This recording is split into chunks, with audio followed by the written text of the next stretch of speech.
from the heart of where innovation, money, and power collide.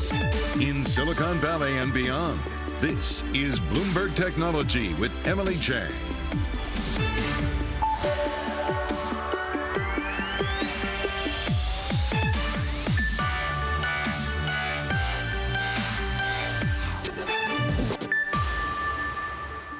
Welcome to a special edition of Bloomberg Technology. I'm Emily Chang, and we are live from the City Club in San Francisco, where the Bloomberg Technology Summit is happening. Coming up over the next hour, a wide-ranging exclusive conversation with Amazon CEO Andy Jassy.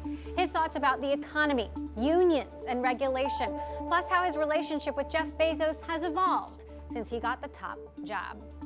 And is Uber recession resistant? CEO Dara Khosrowshahi seems to think so. What he's planning to do to keep it that way if the economy gets any worse. And Ark Invest's Cathie Wood defending her flagship ETF's weak performance, why she says investors should just trust her. We will get to all of that in a moment, but first let's get a look at the market. Stocks falling after a two-day rally, chips dragging stocks down. Joining us now, Bloomberg's Abigail Doolittle to walk us through the day. Abigail, take it away. Well, Emily, it was an interesting day because at one point we have the NASDAQ 100 higher. It seemed as though stocks were going to put a three-day rally together, but that didn't happen. Some pressures, including oil rising, inflation, yields rising, inflation, and then, of course, midday, SEC's chief, the head of the SEC, Gary Gensler, at a Piper Sandler tech conference, gave some details around some potential regulation for markets. That's when stocks really seem to take a nosedive. So the S&P 500 closing down more than 1%, the NASDAQ 100 down about 0.75%. This, again, as oil was up 2.2% and yields higher. So investors continue to be worried about inflation ahead of Friday's all-important CPI report. But there is some hope, Emily, especially for large cap tech. When we go into the Bloomberg terminal and take a look at what's happening here, we're looking at a very fancy chart put together by somebody from our very talented markets team. And the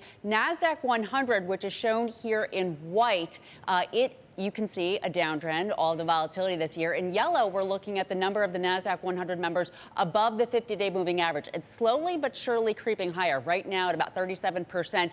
The technicals suggest that we could see that go above 50%, maybe even to 60%. That's similar to what we're seeing for the S&P 500, Emily. And in the bottom panel, that's an indicator of momentum. It looks like the bulls might be getting ready to step it back out a little bit. So maybe this bear market rally that everybody has been talking about, maybe it has some legs ahead.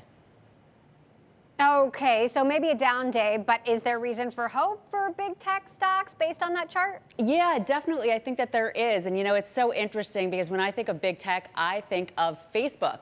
But today is the end of an era, a decade-long era, because, of course, Facebook higher on the day, trading under its FB ticker for the very last time. Tomorrow it will be the start of a new era. It will be trading under Meta. We also have Tesla higher.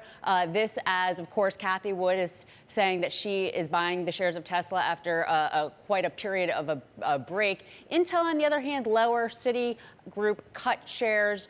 This as the company in a very soft way pre-announced to the downside, similar to what we've seen for some other companies in this difficult time period. And then finally, Amazon lowered. There doesn't appear to be any specific reason there, just this tough tape. And of course, you had that wonderful broad-ranging interview with Andy Jassy, Emily.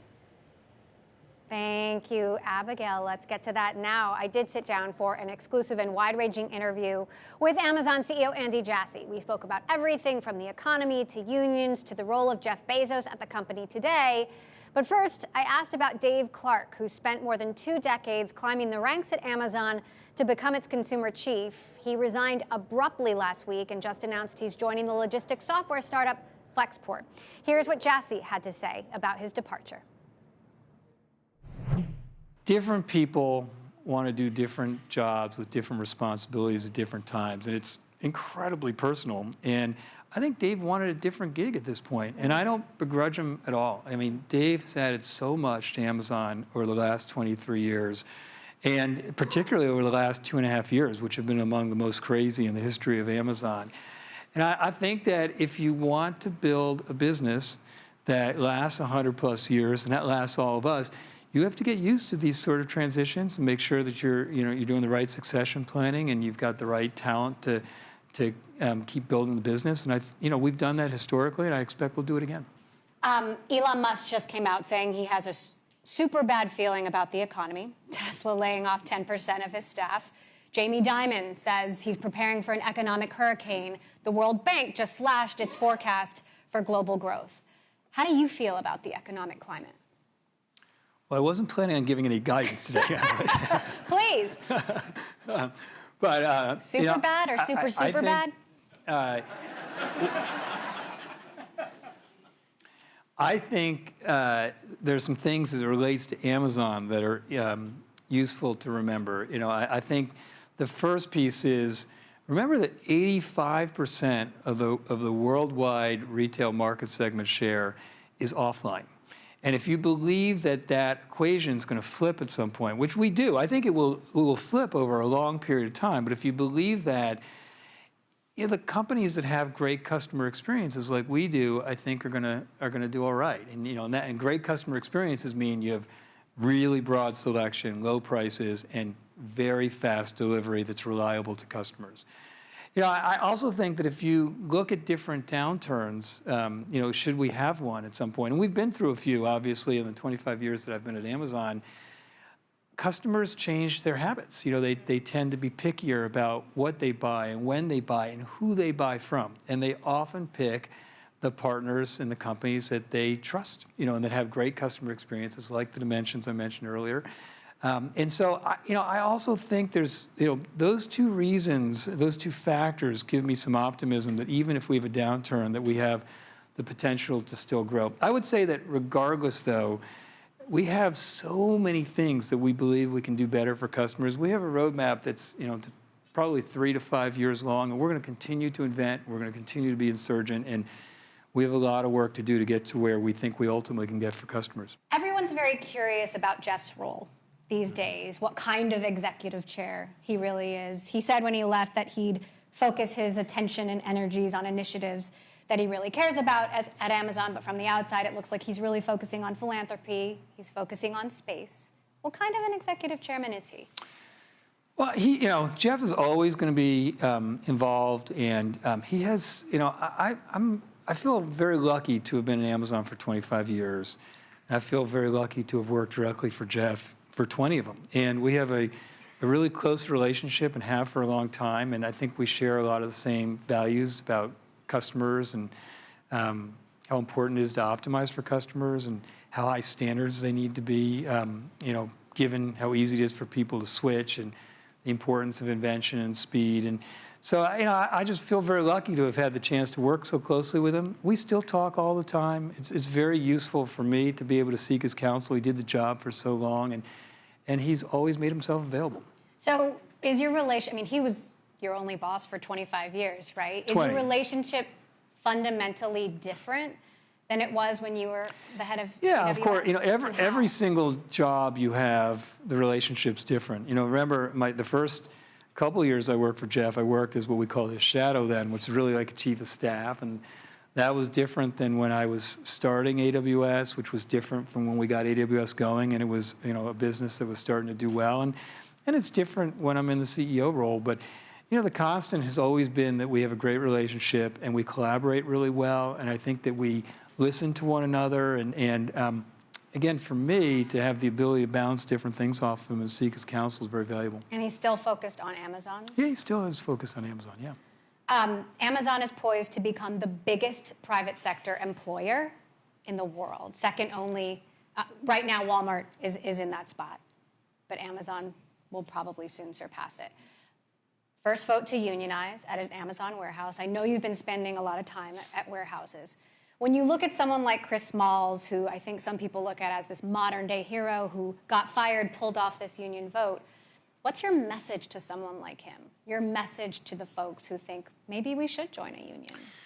Well, I think that the first thing to be clear about is that employees get to make that choice, whether they want to have a union or not. They always have had that choice, and it continues to be their choice. And we happen to think they're better off without a union for a number of reasons, including the fact that it's much harder when you have a union to have a direct relationship with your manager and to get things done quickly. So if you see something on the line that you think could be better for your team or you or your customers, you can't just go to your manager and say, let's change this. There's a whole process in bureaucracy that you have to go through to be able to do that. And we get, when there's a union, we're going to get the feedback filtered by what the union decides is worth bringing up. And we'd much rather hear from every employee whatever is on their mind. And so, I think if you want to continue to have the structure that we've had for all this time, you have to have really competitive benefits. And then I think if you look at Amazon's, they're very unusual in this space. We championed the $15 minimum wage several years ago. The starting salary is now over $18 an hour, which is more than double the federal minimum wage. You get full health insurance and 401k and up to 20 weeks of parental leave. And if you want to get a college education, you haven't had one, we have a career choice program that lets our fulfillment center associates be able to do so. That is a very unusual and compelling set of benefits, and those were all accomplished without a union. So, I think that we realize that we have to continue to work on the relationship with our employees, and we need to continue to provide the right benefits, and we need to continue to work on safety, and that's our intention. My exclusive interview there with Amazon CEO Andy Jassy. You can catch the full interview at Bloomberg.com. We're going to have much more from the Bloomberg Tech Summit coming up.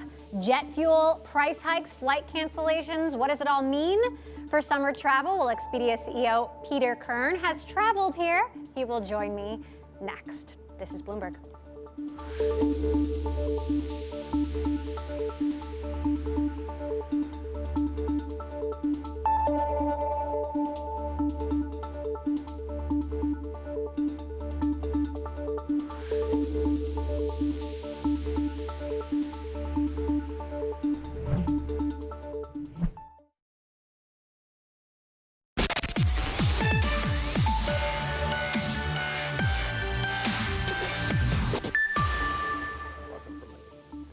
Welcome back to the Bloomberg Technology Summit in San Francisco, where we are live from the City Club. Summer is here, but will all of your travel plans come off without a hitch? I am joined now by Expedia CEO Peter Kern, who can help us answer that question. Thank you for flying on down here to join us today from Seattle. So look, there were a ton of flight cancellations over Memorial Day weekend, jet fuel prices, pilot shortages, hotels struggling to get enough staff. Yep. How is all of this going to affect our summer travel plans? Because we've been dying to travel. Yeah, well, clearly everyone's going to travel somehow. I think there will be disruptions. I mean, we're seeing it in Europe, we're seeing it in the US. Obviously, the shortages of staff create a problem, and we'd love to see more planes in the air. We'd love to see hotels open to full capacity. But in the meantime, I think people are finding options wherever they go, sometimes vacation rentals, sometimes hotels. They're finding flights domestically if they can't find them internationally, and and we're seeing just about everything filling up. So I think it's going to be a busy time either way, but there will always be issues when you're traveling. Well, Delta just cut capacity, for example, for the foreseeable future. How long does this go on for? Yeah, I don't know. I mean, with the talk that we see on your shows and all the shows about the potential recession, the inflation issues, what the Fed's doing, I think it's obviously going to make some companies be more conservative about letting the rope out and getting more aggressive. We were expecting increases in capacity in late summer for international travel. We'll see what happens there. So, we're hopeful. We'd like to see the airlines expand. We'd like to see hotels, again, open to capacity. But, I think a lot of CEOs I talk to will probably watch and wait and will tend on the careful side, which will continue to constrain supply, keep prices up, which is not great for the consumer, but you've all seen the prices up. And that looks like it's going to sustain itself for a while. So if Elon Musk has a super bad feeling about the economy, what does Peter Kern think? Well, I'm no Elon Musk, but and I definitely don't tweet about anything. But I would say, from what we can see of the U.S. market and the Western markets, where there are still markets where people can't travel, in APAC, and that's still going on. But there's tons of pent-up demand. We've seen people wanting to rebound and overspend into travel. They were buying lots of stuff. You had Andy on today. They were buying a lot of stuff through COVID. They underspent travel, and they saved a lot of money. And we're seeing that rebound and that savings probably come into spending on travel. So that looks pretty robust for us. When that runs out of gas and what, how the economy lands, who knows? But as we say at our company, that we're in a multi-trillion-dollar market. We're a tiny fraction of it still, as big as we are, so we got plenty of room to continue to grow regardless of the economy. You and I last spoke around earnings about a month ago, and you said, well, maybe we'll see some rerouting from Paris to San Diego. How much of that is happening? We haven't seen it. Again, like you go to Paris, all the luxury hotels are completely sold out for the summer. So we're not seeing a lot of re-rating down. Again, I think people have been planning for this big summer, and they're all booked way ahead, and everything's booked up. I think as that rolls off, we don't know, but we're not seeing a lot of re-rating down to people looking for cheaper alternatives. But could this potentially be delayed to the fall or holiday travel? Yeah, again, no signs yet. There's no like magic date out in November where everything falls off a cliff. We're not seeing it in terms of booking ahead, but we're not making any predictions either. Obviously, there's a lot of noise in the market. There's gas prices and home prices, and we're mindful of that. But again, that's where I think we'll see maybe adjustments to the demand, and perhaps ADRs start to come down. Prices on air and hotels, et cetera. But so far, there's no sign of easing on price, and there's no real sign that demand is shrinking. Well, speaking of pricing, you just added some new technology that enables customers to track prices, to figure out when the best time is to fly. This is something that Google's been offering for a while. Hopper, you can get it there as well. Why should folks choose Expedia? And in some cases, are you even discouraging people from buying now? No. What we're really trying to do is give people confidence. One of the biggest issues that consumers face when picking airline tickets is fear that they're picking the wrong thing at the wrong time. They're going to buy it too early and pay too much, or too late and pay too much. So we're trying to give them predictions, because we have a lot of data, so we can show you what might happen to the price. And we're trying to give you tracking, so if you're not ready to purchase, you don't feel like, oh my God, I have to make a decision. You can wait and track it, and when you feel like it's the right time, you can do it. So what we're doing is really more than just tracking a single flight and a single price. We're tracking a whole route system across all the airlines and saying, okay, if you want a nonstop from San Francisco to New York, and you check the price and you're not ready to buy, you can watch it, and maybe in a week, or it moves down or up, you'll make a choice. So airlines see it as an opportunity for us to give customers confidence to book, and that's what they want. So what does this all mean for Expedia's business? Obviously, we've talked about the share price. It's not just Expedia, but the shares are down, and you've got this uncertainty around the travel season coming up ahead. What do you say to investors? Yeah, we don't think about it in short term. We think about it in the long term, and we're not spending a lot of time. I mean, we're obviously thinking about a potential recession, but we're not planning for it or valuing our business that way. We're doing the work to really upgrade the technology. We've talked about it a lot. We're changing the whole stack. We're really innovating around customer experience, like flight tracking and other tools to shop more confidently, discover better products, find the right fit and match for you, which we don't think has really been in the travel sector for decades. So we're focused on that work, and we think that's going to unleash a ton of business for our supply partners, and focused on how that will help our B2B business. So there's a lot of opportunity and a lot to work on, and we're not worried about the rest. What are your summer travel plans? Any plans to live on Verbo, excuse me? I am planning to spend a big part of July working in London with our teams there and staying in a Verbo. So that's my summer so far. All right, well, thank you for making the trip down here. Hope you take a trip, too. I've got some plans, which Good. I will not share on television. Fair enough. Peter Kern, CEO of Expedia, thank you. Good to see you. Good Thanks to have you so here in much. person.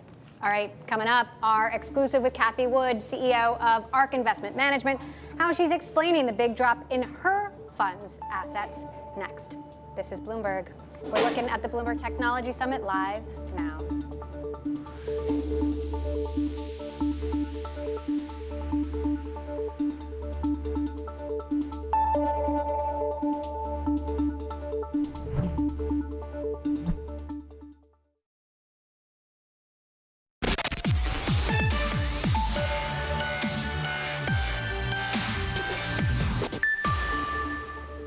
Welcome back to Bloomberg Technology, live from our Big Tech Summit in San Francisco. In the world of ETFs, there are few as influential as Cathie Wood. However, Ark Investment Management is suffering a steeper drop in assets than almost any other U.S. ETF this year, and of course Tesla, a big one of their bets. She spoke exclusively with our very own Ed Ludlow about why. If you look at our performance, our flagship's performance, from the low in COVID to the peak in February of 21. That was 360% increase. Innovation solves problems. We had a lot of problems through the coronavirus. Innovation solves problems. We were rewarded accordingly. Since then, peak to trough, when we hit our trough, thank goodness we're past it, down 75%. Why? Inflation and interest rates. So there is this, and it's really interesting to be here, Walmart territory, because I think we're learning a lot from the retailers now. And we're talking about what we learned about inventories. Inventories, right. yes. The fear of rising interest rates and inflation out of control has gripped the market. And of course, and that's the equity market. If you look at the fixed income market, it does not agree with this. Yeah. The 10-year Treasury bond yield is 3%. That instrument should be one of the most responsive to inflation fears, right? So 3%, which suggests GDP growth 3 to 4% during the next 10 years. So it's not being corroborated by the fixed income markets. And I don't think that we are in a period where we can't extricate ourselves from this. In fact, the inventory stories are a very good example of why inflation has become a problem. You know, the scrambling to bring more and more inventory to satisfy demand, stay-at-home demand, went into overdrive, and I believe the narrative in the last year, inflation, gave purchasing managers this idea that, okay, what's the worst that could happen if I build inventories? The worst that could happen is that I'm able to deliver inventory profits, sell at a higher price. Well, that's not going to happen. That's not going to happen. When we see, I've never seen inventory surges like this in my career, and I've been around for a long time. So 33% at Walmart, 42% at Target, 74% at, 50% at Kohl's. So very broad-based. And so I think we're going to see a lot of discounting. And what's beginning to happen now, just at the margin, and we're seeing it because our strategy is now starting to outperform the rest of the market. I've never been in a market where the market has gone to new highs and we are hitting lows. I've never been in a market. So there's been, and it hasn't been supported by the fixed income market. So we'll see what happens. Kathy Wood there with our Ed Ludlow, CEO of Ark Investment Management at the Up Summit in Bentonville, Arkansas. Coming up, we have so much more to come here from the Bloomberg Technology Summit, including Uber CEO Dara Khosrowshahi. He weighed in on gas prices and macro turmoil, plus Ann Hand of Super League Gaming.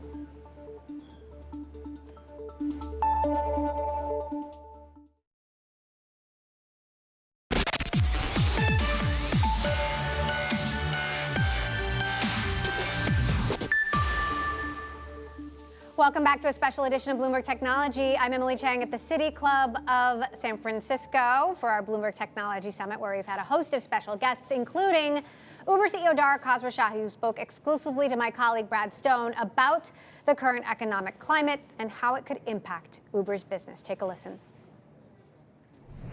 We don't see any signal of a recession coming. Now, what's different about us than most companies out there is that just as you saw during the pandemic, a shift from spend on services to spend on retail, that shift is now going back to services, and we are the definition of a service, right? Moving around, travel is back, et cetera. So I do think that our service is benefiting from the shift back. Certainly the reopening helps our mobility business. Our mobility business is growing at very, very high rates. Highly profitable. The delivery business, delivery of everything at home, continues to be strong. So at this point, we don't see any signal whatsoever. We have gone through recessions in South America, Mexico, and Brazil in the past. And what you see during those recessions is that as a labor pool eases up, and certainly we don't see signs of that yet here or in Europe, more drivers come onto the platform. And as more drivers come onto the platform continues to grow, service levels get better. So I think versus many other companies, we don't have large asset base. Our cost base essentially adjusts. In stronger economy, our cost base increases as earners and drivers earn much more money. in weaker economies, as you get more drivers into the marketplace, their earnings adjust as well. So I think we are relatively recession resistant if it happens. I certainly hope it doesn't happen. Right now, the signal on the street is things are really strong, and the spend on services continues to be quite robust. Okay, you said you'll treat hiring as a privilege and be deliberate about the pace, but you didn't mention potential layoffs. And I wonder, because other companies and some of your competitors are having to consider it, how you feel about layoffs at Uber. We don't think they're necessary at all, right? The perspective at Uber is that in Q1, for example, if you look at our gross bookings, they're up 39% on a constant currency basis. We are one of those companies, while our delivery business benefited from the pandemic, our mobility business is absolutely benefiting from the reopening. We talked about guidance of $28.5 to $29.5 billion in gross bookings in the next quarter, profitability increasing, EBITDA $240 million to $270 million. So the business is growing at a healthy pace. However, with the uncertain environment out there, we should be more cautious. There's much more uncertainty as you look forward 6 to 12 months. And my message to our employee base is, we're going to be careful. We feel really good about the business and the trends, but let's not get carried away. And the environment is one that demands caution. And I do think that in a tougher environment, the scale players, right? We're the largest player on a global basis. We're the only player that has the portfolio of go-get. We have a platform advantage in terms of our riders turning into eaters, our couriers turning into drivers, et cetera. We have structural advantages over the smaller players.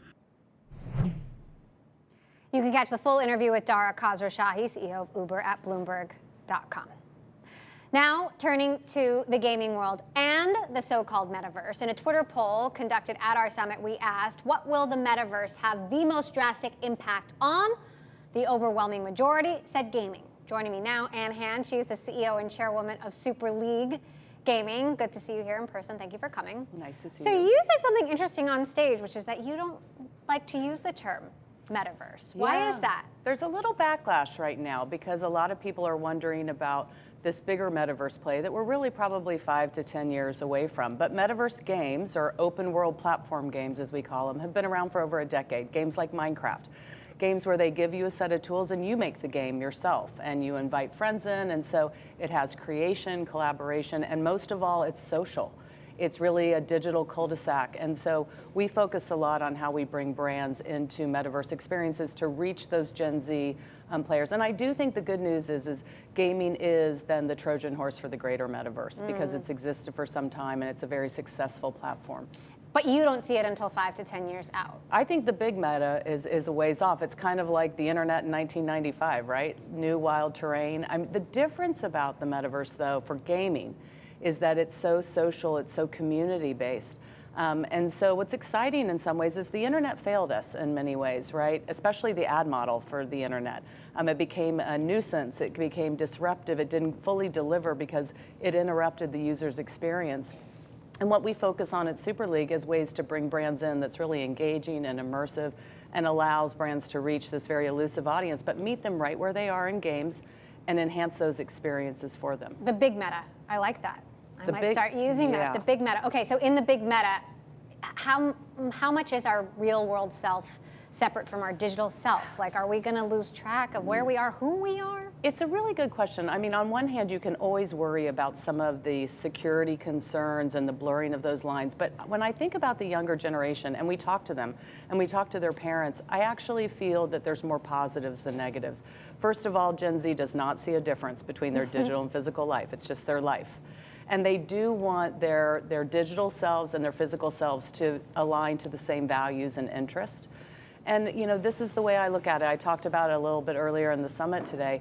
A 5-year-old picks their Minecraft ID, and the world hasn't yet boxed them in or made any decisions about who they're going to be one day. So their aspirational self comes through, and maybe that means that they feel more limitless in their physical life as well. So I think there's just as many positives to establishing your digital self instead of it being an act as older generations might do. Okay. It's more of a genuine interest in what they want to be. Now, Sheryl Sandberg, longtime COO of Meta, just resigned this week, and she's leaving in the fall. And she would have had to evolve this very long-standing business model for the metaverse. Yeah. Is advertising the business model of the future in the metaverse, and will it really translate? Well, I think it's just as much the digital to physical crossover, right? Like when you were interviewing, Andy Chassie earlier today, and he talked about 85% of retail still happening physically.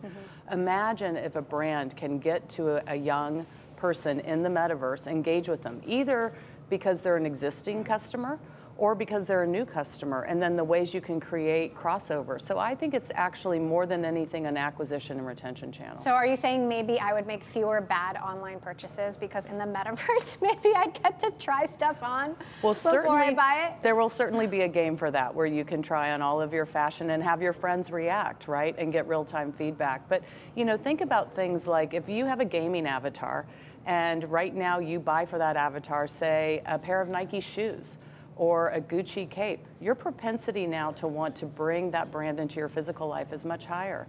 And so it's actually a very affordable, accessible way for brands to get to know a new batch of consumers. What company or kinds of companies are going to own the metaverse? Oh gosh, it'll be very interesting to see, and the role of crypto throughout all of it, and blockchain as well. I think right now it's going to continue to be gaming led, and so look for those big players like the Microsoft who owns Minecraft, Roblox, Epic who's now opening up their Unreal Engine as well inside Fortnite. Okay. Look for gaming to continue to lead, and I think what I'm excited about is the next place where gaming will lead, and I think that's around education and being a new entry point for kids to learn about STEM. All right, Ann Hand, Super League Gaming CEO, good to see you here in person. Thanks for stopping by. Thank you. Okay, coming up, rethinking the pivot to crypto. What Coinbase's hiring freeze means for workers that flock to digital assets. That is next. This is Bloomberg.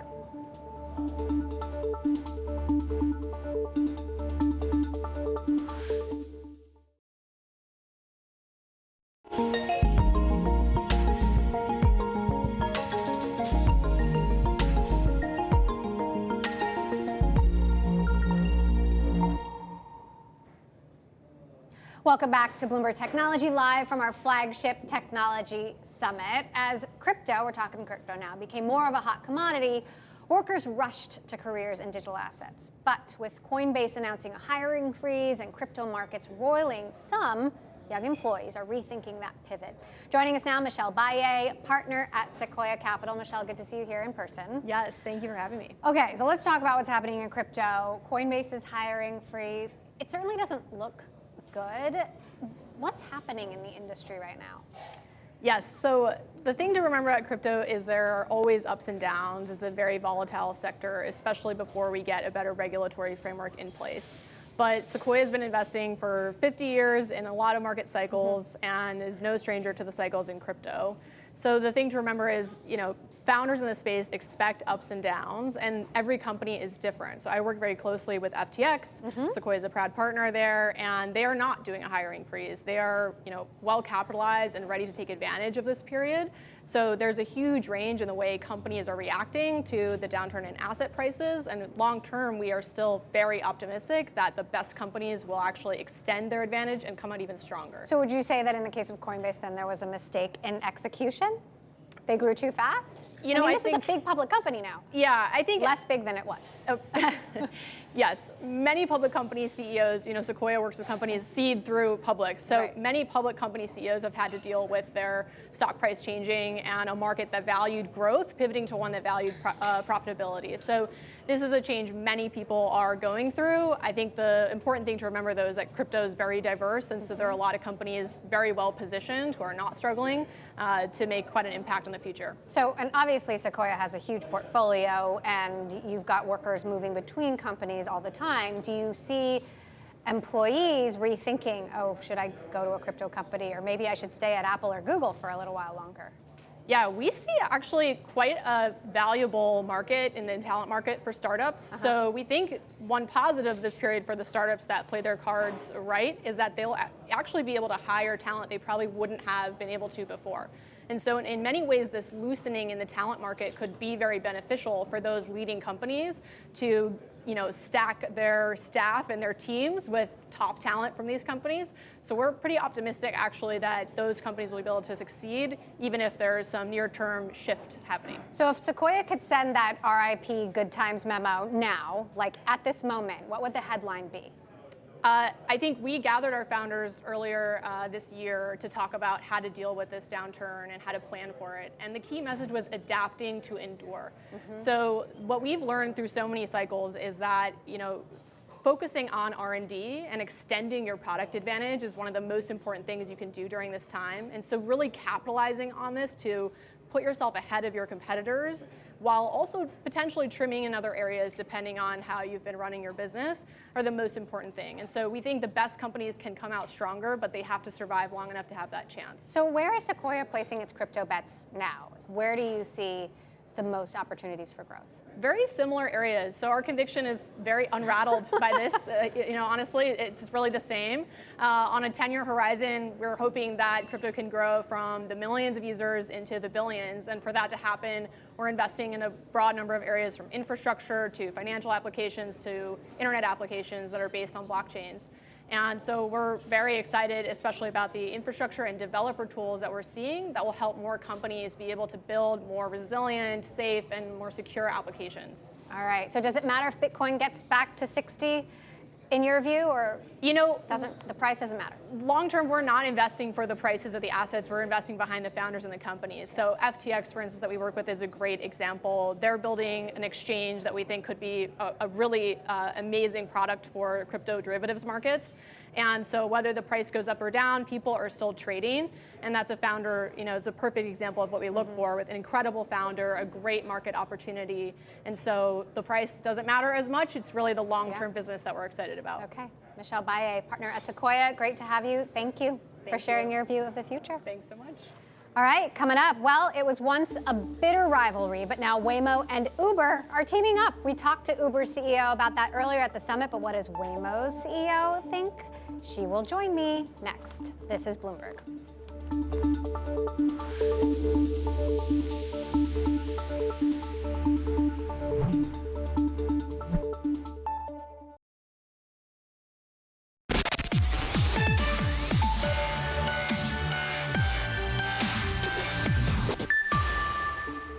Waymo is clearly a leader in the autonomous space.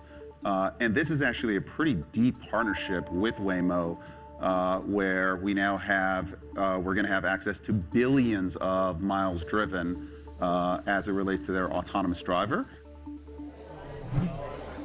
Uber CEO Dara Khosrowshahi there speaking at the Bloomberg Tech Summit about a new partnership with Waymo. And of course, remember, these two companies were bitter rivals.